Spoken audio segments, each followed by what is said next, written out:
ईशा ने केवल दिल ही नहीं, आज दिल के अंदर रहने वाले इंसान को भी जागरूक कर दिया और जीत लिया मेरे। भाई आज जो ईशा ने कमाल किया है ना, उससे गायत्री की हिल नहीं गई है पूरी तरह से। शब्द नहीं बोलूंगा, आप समझ जाओ। शुरू करते हैं घर के गृह प्रवेश से। घर के गृह प्रवेश में जैसे ही अंधकार हुआ, गायत्री ने करवाया था जो अपनी बहन से, गरिमा से, जहां अपशगुन की बात करके पूरा माहौल खराब करने से। फिर बाबूजी ने बोला पहली बार नहीं हुआ है ये। कई सालों पहले जब राम भगवान अयोध्या लौटे थे, तो उनके आने से पूरे आकाश में अंधकार छा गया था। सब कुछ हो गया था क्योंकि उनका स्वागत दियों से होना चाहिए था। पूरे घर में दिए जला दिए सब लोगों ने मिलके। और क्या स्वागत हुआ ईशा का, दियों से, वो भी दियों से रोशनी कर दी। और उन दियों की रोशनी से उनके मुंह पे काली पड़ गई गायत्री के। तो ईशा का जो स्वागत हुआ भाई, वो देखने लायक था। दियो वाला क्या सीन था। जहां गरिमा बोली ये तो गेम ही उल्टा पड़ गया। और जब उन दो दोस्तों को इशारा किया ओम ने, तो वो लोग लाइट ठीक करने गए। तो पहला कदम अपशगुन के लिए भले ही किया गया था, सोचा समझे साजिश की वजह से। दूसरे कदम पे दिए जले। तीसरा कदम ईशा का पड़ते ही पूरे घर में लाइट आ गई। जहां उनके दोस्तों ने बोला कोई बिल्ली आके लगता है वायर काट गई थी। बोला लगता है बहुत बड़ी खिसियानी बिल्ली होगी जिसके दांत भी बड़े होंगे, जिसने ये वायर काटी होगी, वरना पता नहीं कोई और। खैर छोड़ो, अभी रस्म पे ध्यान देते हैं। तो ओम भी समझ गया कि इनका ये प्लान फेल हो गया। सबका आशीर्वाद लिया, बापूजी को भी बोला। जहां ईशा इमोशनल हो गई कि यार आपने तो सास ससुर की परिभाषा ही बदल दी। अंकल और आंटी, आपने जो मेरा स्वागत किया है आज, शायद ऐसा स्वागत कोई अपनी बेटी तक का भी नहीं करता जो आपने किया है।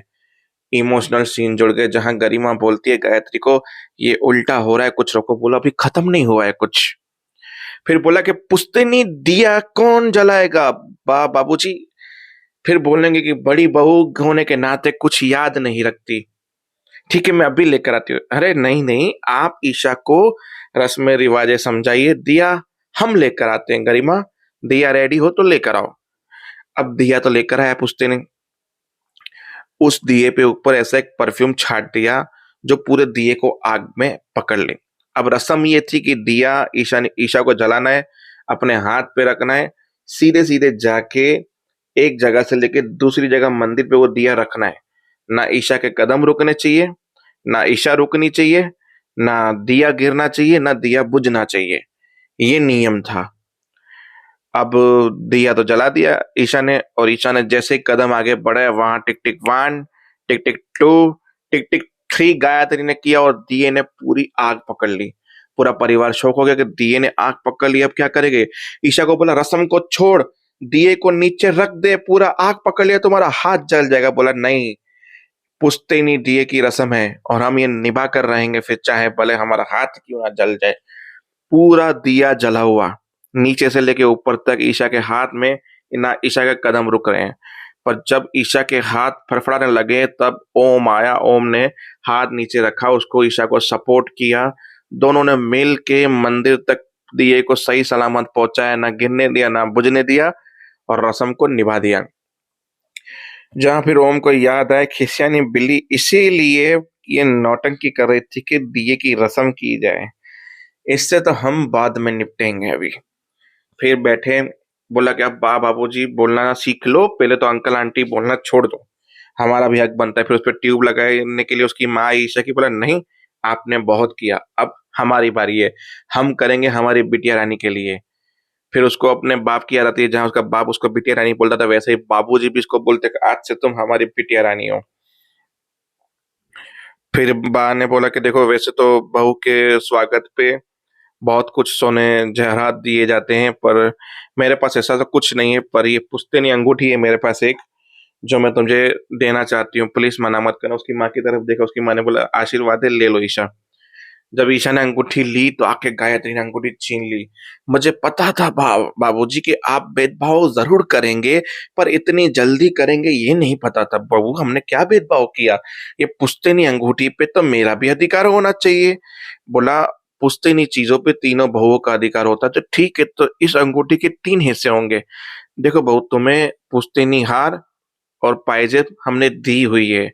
माला को तो हमने केवल एक छोटा-सा कंगन दिया है, और ये जो आखिरी निशानी मेरे पास बची है, मेरी पुश्तैनी, वो तो ओम की बीवी का अधिकार होता है उसपे, मतलब ईशा का अधिकार हुआ।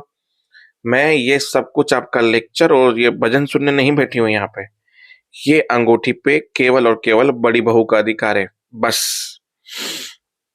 फिर ईशा ने दूसरी बार मेरा दिल जीता, यानी तीसरी बार।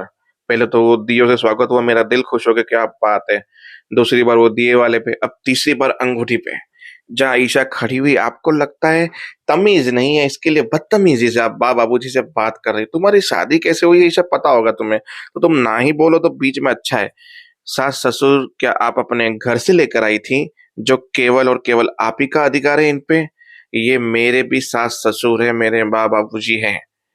तो मेरे बाबूजी के साथ ऐसे कठोर व्यवहार से बात करना मैं कतई बर्दाश्त नहीं करूँगी। ये केवल एक सोने की चीज़ होती तो मैं हँसते-हँसते आपको दे देती, क्योंकि मुझे सोने की चीज़ों में कोई मोल नहीं है, सोने की चीज़ों का। पर ये एक पुश्तैनी चीज़ है जो बाप की है, यानी माँ जी की है, जो माँ जी ने मुझे आशीर्वाद तौर पे मुझे दी है। जगदीश भाई साहब, आप बात बताइए, अगर मैं कहीं भी गलत बोल रही हूँ, एक शब्द भी गलत बोल रही हूँ, तो आप मुझे बता दीजिए, मैं वहीं रुक जाऊँगी, एक शब्द आगे नहीं बोलूँगी।